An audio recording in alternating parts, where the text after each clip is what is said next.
Hey guys, Josh here with the Weekend Angler, back with another Short Tip Saturday video. And this week we're going to be talking about reel maintenance. Specifically, I'm going to show you what parts on your fishing reels get oil and what parts get grease.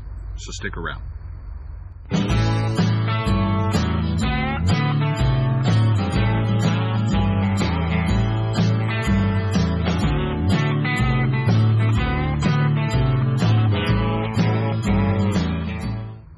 Guys, it doesn't matter whether you paid a lot or a little for your fishing reel. Keeping it cleaned and properly maintained will help you get the most life out of your equipment. So that's what we're going to be working on today. I'm going to take a rather inexpensive Shakespeare bait casting reel that I own. We're going to be tearing it apart on the workbench. And before we get it put back together after cleaning, I'm going to show you each component that gets oil and each component that gets greased, because a lot of the time oil versus grease causes a lot of confusion when people are trying to clean their reels. So let's step inside, we'll go over to the workbench, I'll show you the reel we're working with today, and then we'll get it all set up. And when we get to the end of the video, you guys are going to know which parts get oil and which parts get greased. Alright, to begin we're going to fully disassemble and then thoroughly clean this Shakespeare Axiom bait casting reel. I do have other videos on the cleaning process if you need to find those. And then go ahead and get your favorite reel oil. I prefer the Lucas brand. There is a link in the description. Now for the spool bearings, we're going to apply 1 to 2 drops of oil and then kind of spin the bearing, get that oil distributed within it. Go ahead and do the same thing on the other spool bearing. The anti-reverse bearing, we're going to apply 1 drop of oil on each one of these rollers. This is what keeps the handle on your reel from spinning backwards.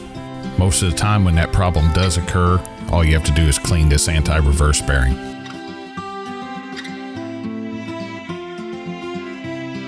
Alright, this Shakespeare Axiom is a very basic bait casting reel, so it doesn't have all the components.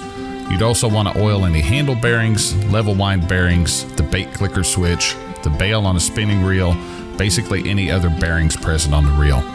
Now go ahead and get out your favorite reel grease. I use the Penn Precision reel grease. This stuff's awesome.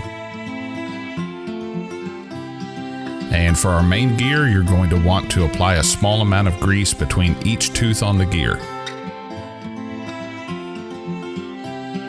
Don't overload it, just kind of get it worked in there. You just want a very light coating across the entire surface of the gear. Next up we have the level wind worm gear. We're going to want to apply a light coat of grease to the worm gear. You can use your finger to spread that coat evenly across the entire worm gear surface.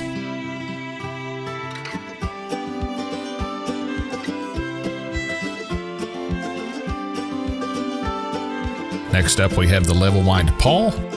Go ahead and apply a light coat to the entire surface of the pawl.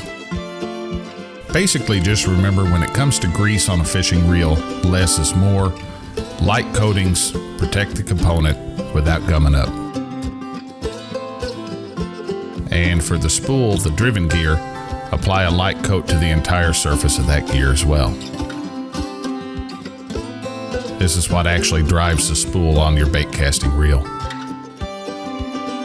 Next up we have the thumb bar, which is the spool release. We're going to want to apply a light coat of grease to all the moving surfaces on that. You can work the thumb bar back and forth and keep an eye and see where everything is. Next we have the level wind sprocket. Apply a small amount of grease to each tooth on this as well. This is what turns the worm gear.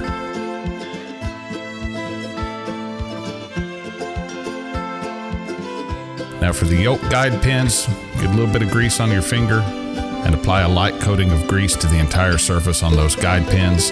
It helps that yoke move up and down easily. Now about drag washers. If you're using ceramic or carbon washers, you do not need grease. If you're using felt or rubber, put a tiny amount of grease on the washer. That helps prevent damage from overheating. Now we'll go ahead and carefully reassemble our reel. Refer to the reel schematic if you have to.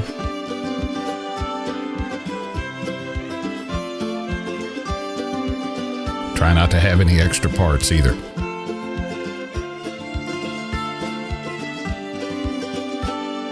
Once that's finished, go ahead and test your reel for proper function, including the drag. You could do that by putting your thumb on the spool, holding it tight, turning the handle of the reel. All right, guys, well, that's going to pretty much bring us to the end of this week's video. I hope it helped you out, and I hope it helped to clear up any confusion you may have had as to whether a component gets oil applied or whether you apply grease. I know I didn't go into much detail on the actual disassembly and assembly process of that Shakespeare reel, and that's simply because all reels are going to come apart or go together differently. So make sure you're looking at your reel schematic and taking care of your equipment. Guys, if this video has helped you out, please take a moment, give it that thumbs up button. If you're checking me out for the first time, guys, I post a fishing or boating related tip or trick video every week. So if that's something you're interested in, hit that subscribe button and that little bell next to it. That way you don't miss any videos. Guys, I appreciate you watching. Again, I hope this one helps you out. And until next time, we'll catch you out on the water.